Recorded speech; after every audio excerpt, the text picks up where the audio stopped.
Eclesiastes capítulo 4,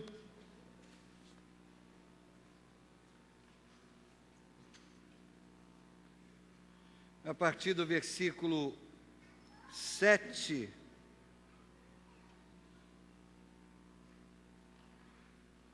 o sábio diz assim: descobri ainda outra situação absurda debaixo do sol.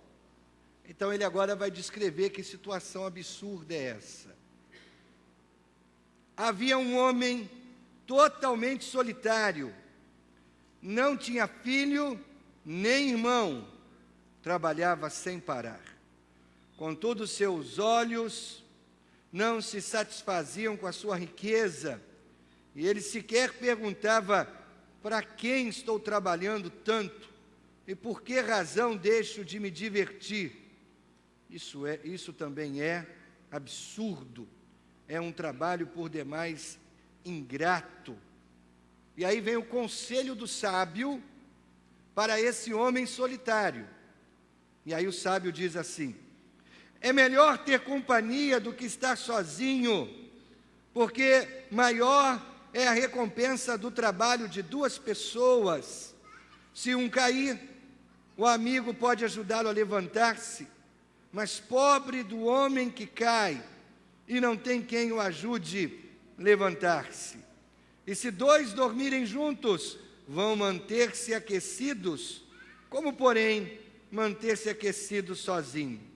Um homem sozinho pode ser vencido, mas dois conseguem defender-se. Um cordão de 3 dobras não se rompe com facilidade. Irmãos, o absurdo dessa visão que o sábio teve é a solidão desse homem. Ele vivia sozinho, ele trabalhava tanto, ele produzia muito, ele enriquecia, mas de nada lhe valia tudo que ele conquistava para si mesmo. E aí o sábio diz assim: isso é um absurdo. E aí o antídoto para esse absurdo, o sábio diz, nós podemos resumir em uma única palavra: o antídoto para esse absurdo é comunhão. O sábio diz: você precisa de comunhão. Que adianta você trabalhar tanto, que adianta você enriquecer, se a sua riqueza não pode comprar, ou se a sua riqueza não pode fornecer a você o que só outra pessoa pode, ou seja, comunhão. Irmãos, comunhão para nós na igreja é uma palavra extremamente preciosa e importante. Comunhão para nós significa a vida da própria igreja, o sentido de ser da própria igreja. O que é comunhão? Comunhão, irmãos, é a participação comum em alguma coisa. Quando nós juntos participamos de alguma coisa, nós estamos em comunhão. Mais ainda especificamente, em relação à igreja, comunhão significa a participação de pessoas comum na graça de Deus. Pessoas que comungam da graça de Deus, pessoas que experimentam juntas a graça de Deus. Eu diria mais ainda, comunhão é a maneira como o cristão vive em sua comunidade. Comunhão é isso, é a maneira como eu e você vivemos em nossa comunidade. Por isso, nessa manhã, eu quero de maneira muito rápida, essa é uma reflexão rápida, eu quero pensar com você sobre quando há comunhão, o que acontece. Quando a igreja vive em comunhão, o que acontece? Em primeiro lugar, há unidade de propósito. Irmãos, como nós iremos caminhar juntos, se cada um caminha para uma direção distinta? Como iremos construir juntos, se cada um tem um projeto? Como iremos edificar o reino, se cada um tem uma ideia diferente? Quando nós de fato vivemos em comunhão, nós estamos expressando que há entre nós uma unidade de propósito. Nós estamos juntos edificando com o mesmo projeto. Estamos juntos construindo com a mesma ideia. Estamos juntos unindo nossas mentes, corações, para que algo saia do nosso trabalho. Ou seja, a comunhão nos leva de fato a viver uma unidade de propósito. Nós estamos todos puxando para o mesmo lado. Nós estamos todos somando e não subtraindo. Estamos todos nós pensando a mesma coisa, desejando as mesmas coisas. Quando nos unimos, quando aqui nos reunimos, quando planejamos, quando colocamos os nossos propósitos na mesa de planejamento, nós estamos somando. Quando há comunhão, isso acontece. O contrário também é verdade. Quando não há comunhão, não há unidade de propósito. Aí de fato há esfacelamento, de fato há divisão, de fato há subtração.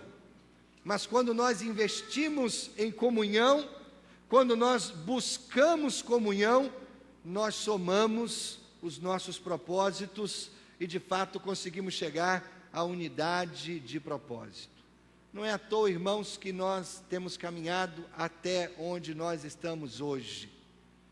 Nós chegamos hoje, depois de um ano intenso de trabalho, nós chegamos hoje à culminância de batismos, de trazer outras pessoas para a comunhão da igreja. Uma igreja que trabalha unida em seus, ou com unidade em seu propósito, é uma igreja que conquista outros para fazer parte dela.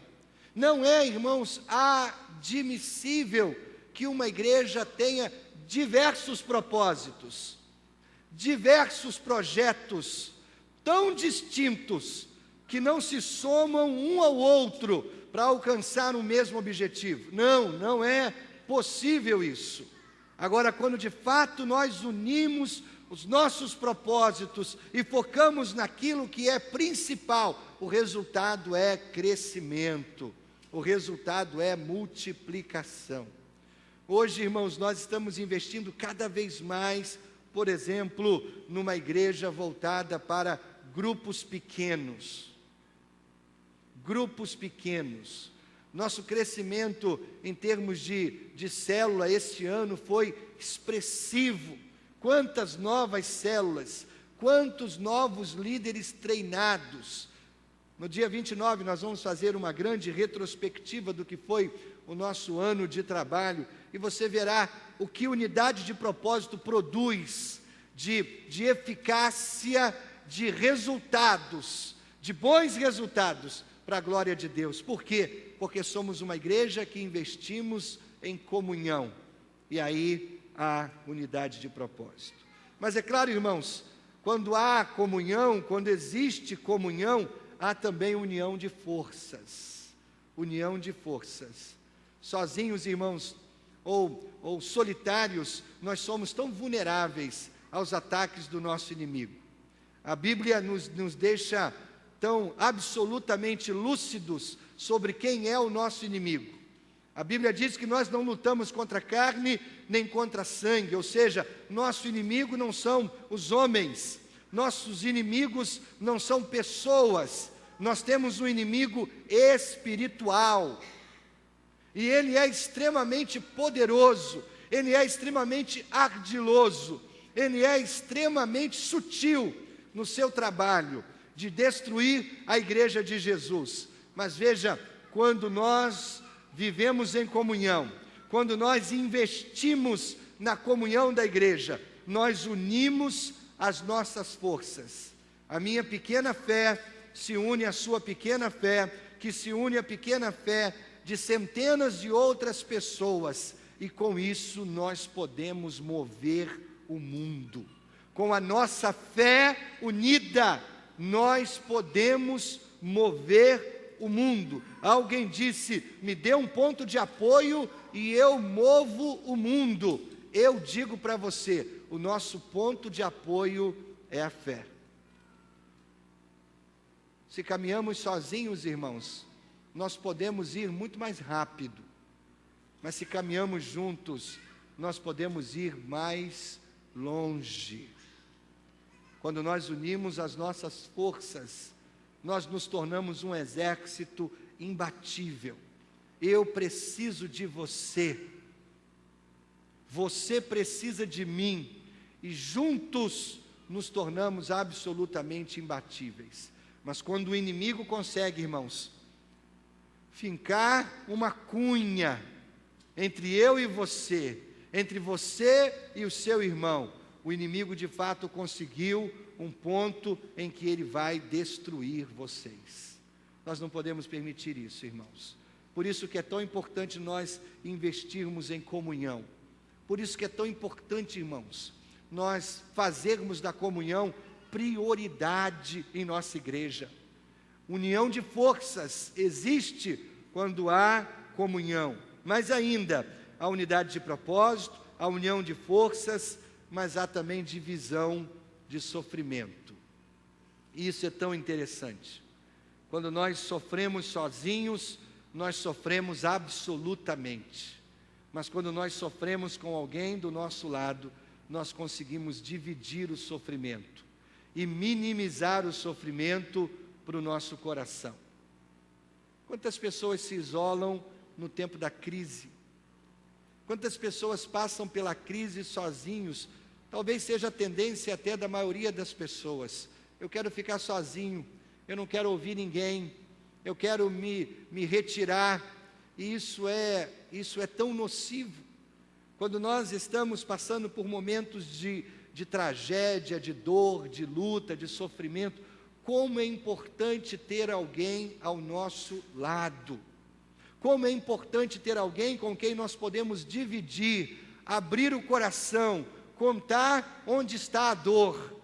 Como é importante poder ter alguém em quem nós confiamos e poder dizer para ele: olha, a minha dor é essa, o meu sofrimento é esse, a minha angústia é essa. E quando nós fazemos isso, irmãos, de maneira maravilhosa e estranha, nós conseguimos dividir a dor.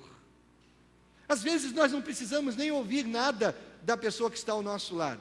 Muitas vezes não precisamos nem que ele se manifeste nos dando algum tipo de conselho, de orientação, ou tentando nos mostrar algum caminho para solucionar o nosso problema. Às vezes o que precisamos é apenas saber que ele está lá, do nosso lado, pronto para chorar conosco, pronto para ser solidário.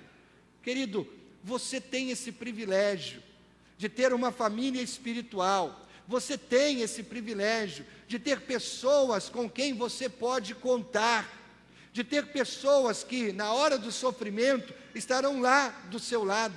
Mas se você se isola, se você se esconde, se você foge, se você não quer ver ninguém, se você não dá abertura para ninguém se aproximar, então como as pessoas poderão ajudar você na hora do sofrimento? Como as pessoas poderão investir em você na hora da sua dor? Muitas pessoas reclamam dizendo: estive doente, ninguém foi me visitar, estive em necessidade, ninguém foi me acudir. Mas, irmãos, muitas dessas pessoas que reclamam são justamente aquelas pessoas que se isolaram o tempo todo. E aí, na hora da calamidade, muitas pessoas nem sabem que ela está passando por lutas. Muitas pessoas nem sabem que está doendo o coração dela.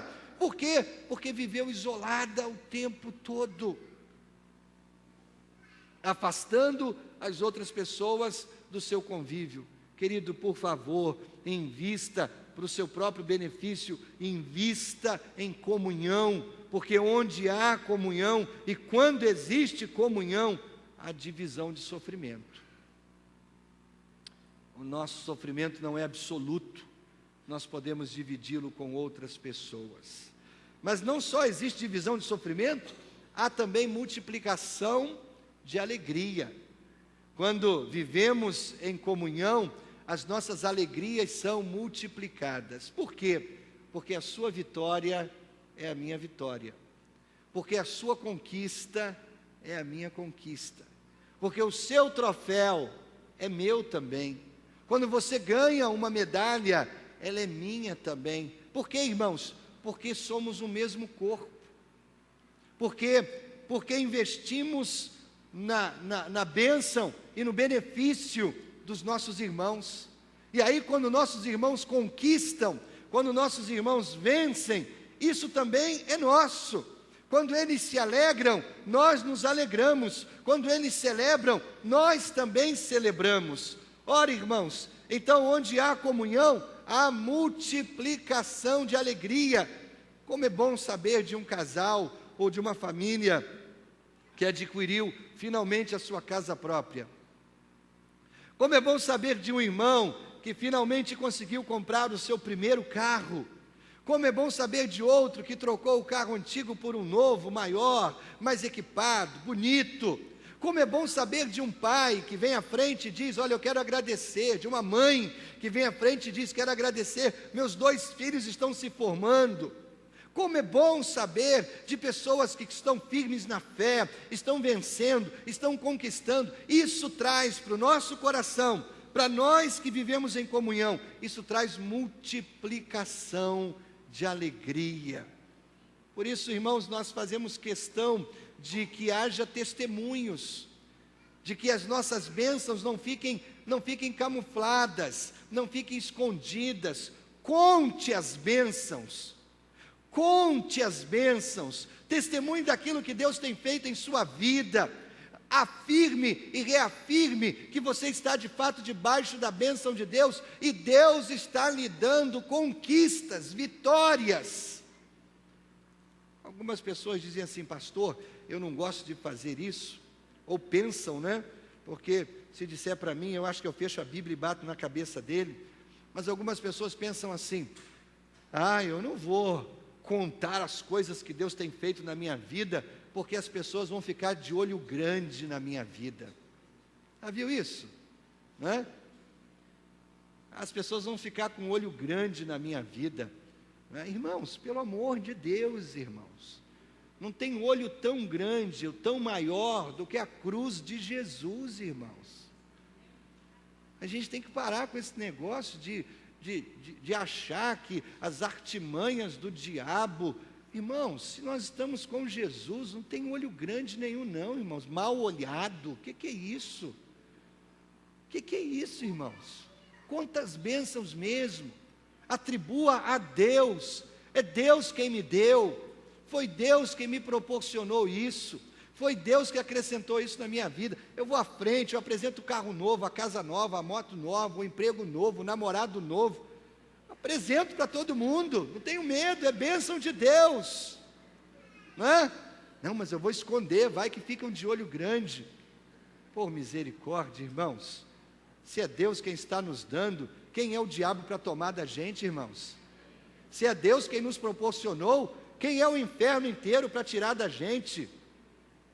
Agora, se você não está escondido atrás da cruz, então tome cuidado, porque aí você está sujeito a qualquer tempestade. Mas se você está com Jesus, escondido atrás da cruz, quantas bênçãos, irmão. Deixa outras pessoas se alegrarem com você, deixa outras pessoas celebrarem as suas vitórias. Conta com alegria, não com orgulho, né? Não com o peito estufado, o nariz empinado, dizer, fui eu que conquistei. Não, foi Deus quem me deu, foi Deus que acrescentou na minha vida, foi Deus quem me concedeu, e com isso você está multiplicando a alegria. Então, quando existe comunhão, irmãos, há unidade de propósito, a união de forças, a divisão de sofrimento, a multiplicação de alegria, e há convivência amorosa. Convivência amorosa. Irmãos, o vir para encontrar a igreja de Jesus, o estar aqui, precisa ser gostoso, prazeroso. Encontrar os irmãos precisa ser uma experiência de prazer na alma, de prazer no coração. Quando nós nos encontramos, nós temos que nos encontrar, sim, para chorar com os que choram, sim, se alegrar com os que se alegram, mas nós temos que nos encontrar para a bênção, irmãos, não para a maldição. Então, quando nós nos reunimos, que haja entre nós palavras de edificação, não palavras de derrota, não palavras de maldição, não palavras de fofocas, não palavras de contar da vida do outro, mas quando nós nos reunimos, nós precisamos nos reunir para edificar. Quando eu abro a minha boca, eu quero que saia da minha boca palavras que acrescentem na vida do irmão, que somem na vida do irmão. Quando nós nos reunimos, eu quero que quando o irmão me deixar, quando o irmão sair da minha presença, ele saia melhor do que ele chegou. Agora você já viu como tem gente que é tão pesada, tem gente que é tão pesada, que você chega, você cumprimenta, você fica 5 minutos perto dela, e quando você sai da presença dela, você sai pesado. Sabe como? Parece que ela colocou uma tonelada nas suas costas, parece que ela colocou um peso enorme. Por quê, irmão? Porque só falou coisa ruim, porque só passou para você coisa ruim. Por outro lado, existem pessoas de quem a gente se aproxima, e ela é tão negativa, que você sai de perto dela vazio. Já sentiu isso? Parece que ela sugou alguma coisa de você, e você sai, meu Deus, eu preciso orar, eu preciso fazer alguma coisa, tem alguma coisa esquisita comigo. Porque são pessoas negativas, ou são pessoas pesadas. Irmãos, eu quero ser prazeroso para você. Eu quero acrescentar coisa boa na sua vida, não peso, bênção. Quando eu abrir minha boca, eu quero ter palavra de bênção para você, de estímulo, de encorajamento. Aí o sujeito chega com o carro novo, né? E aí, nossa, comprei o meu carro novo. Que carro que é? Ah, marca tal. Ih, começa a roubar, já começa a tirar, sabe como? Ih, tenho lido tão mal desse carro. Comprei uma casa nova, maior, casa maior. Ih, os parentes de longe vêm para passar o Natal, ficam uma semana. Tirando alegria, roubando alegria. Irmãos, a nossa convivência tem que ser amorosa, gostosa, prazerosa. A gente tem que sair da presença do outro pensando assim: como é bom estar com esse irmão, como é gostoso estar com esse irmão, não é? Como esse irmão é prazeroso. Sabe aquelas pessoas que você chega, você cumprimenta, troca 2, 3 palavras, você tem vontade de sair correndo dela. Ela senta desse lado, você procura onde ela está para você sentar lá na galeria, do outro lado. Ah, irmãos, que a nossa convivência seja amorosa, edificante, gostosa, que você seja uma pessoa que acrescenta. Eu estou evitando os flamenguistas essa semana, irmãos. Estou evitando esse pessoal, sabe como? Não respeita o luto dos outros, não respeita o sofrimento dos outros, não sabe o que é cair 3 vezes, não sabe, não é? Tem que ter respeito pelo luto dos outros, chorar com os que choram. Onde há comunhão, irmãos, há unidade de propósito, a união de forças, a divisão do sofrimento, a multiplicação de alegria e a convivência amorosa. Eu não abro mão de vocês. Eu quero viver em comunhão com vocês, todos vocês, até com os flamenguistas. Eu entro na deles também. Quero viver essa convivência amorosa até os últimos dias da minha vida. Sabe por quê?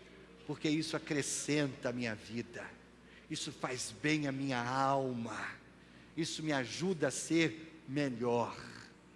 Você quer investir na comunhão?